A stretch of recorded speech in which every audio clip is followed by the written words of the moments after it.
एक बच्चा था, टांगे नहीं हैं उसकी, बैठा है एक किनारे पर बिना टांगों के।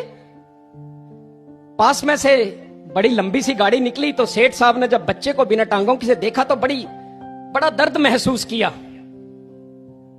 कहा, ओह, बच्चे की टांगे नहीं है, ये कैसे जीवन जीता होगा, इसको तो बड़ी तकलीफ होगी। थोड़ी देरी देखने के बाद पहुंच गए उसके पास। दास ने कहा ना, सदगुरु के पास सहानुभूति नहीं है, समानुभूति है। इंसान के पास हमेशा सहानुभूति होगी, उसके शब्द भी सिंपैथेटिक होंगे। जाकर सहानुभूति जतलाई। कहा, बेटा आपकी टांगे नहीं है, कितना बुरा है ना आपके साथ। आपने कभी खुदा से शिकायत नहीं की कि ये भगवान आपने मुझे टांगे क्यों नहीं दी। आज मैं बैसाखियों के बल चल रहा हूं, रेंग रेंग कर चल रहा हूं। अगर मेरी टांगे होती तो मैं कितने अच्छे तरीके से अपना जीवन सफर चला सकता था। उस बालक ने जब उनकी सेठ साहब की बात सुनी ना, उसने पलटकर एक ही बात कही। कहा, सेठ साहब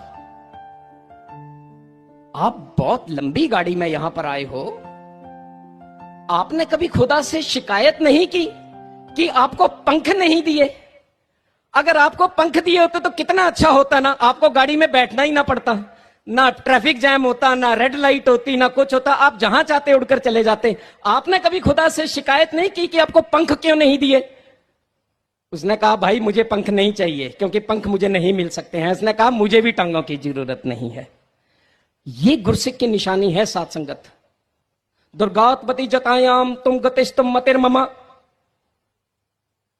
कहा, सदगुरु आप मेरे जीवन में हो ना, बस यही सुख मेरे जीवन में है, यही आनंद है मेरे जीवन में। आपको छोड़कर यदि मैं पदार्थों की मांग करूं, आपको छोड़कर मैं प्रतिष्ठा को मांगूं, आपको छोड़कर मैं पद मांगूं, कहा वो कभी भी पद, पदार्थ, प्रतिष्ठा कभी मुझे सुखी नहीं कर सकते। अगर मुझे सुखी कर सकता है तो केवल आपका सानिध्य, सात्संगत, आपका प्रेम, आपका विश्वास। और यही अरदास आप सबके बिहाफ पर, अपने लिए, आप सबके लिए दास सदगुरु माता जी के चरणों से करेगा कि आप जी पहाड़ों जैसा विश्वास देना,